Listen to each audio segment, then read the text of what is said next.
দাঁড়াও একটু পারবো করতেছি রাখো একটু 2 মিনিট দাঁড়াও না করতেছি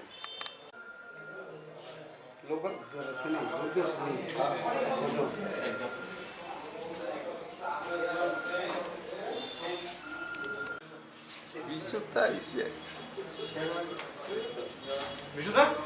কত করে প্রশ্ন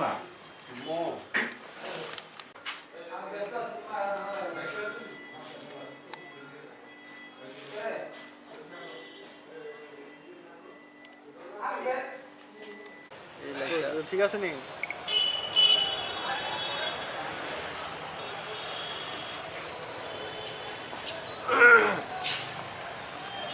নমস্কার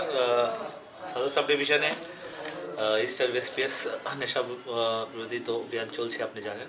এর মধ্যে আজকে ওসি ইস্ট ইন্সপেক্টর আনন্দ চ্যাটার্জির একটা ইনফরমেশন পান ওই বেসিসেই একটা অটোকে আটক করা হয় অটোর নম্বর হচ্ছে TR01J2994 এই অটোর থেকে অ্যারাউন্ড 150 বটলস ফরেন লিকার সিজ করা হয় অটো ড্রাইভার যেই মদ যে ইলিসিট মদ নিয়ে যাচ্ছিলেন ট্রাফিক করছিলেন ওনার নাম হচ্ছে পিন্টু দাস বয়স 30 বাবার নাম সোনামণি দাস ওনার বাড়ি হচ্ছে কালীবাজার মামুটিয়া থানা লেফুলগড় তো আজ সিজ করে অ্যারেস্ট করা হয়েছে 69 টি অ্যাক্টে কালকে ওনাকে কোর্টে ফরওয়ার্ড করা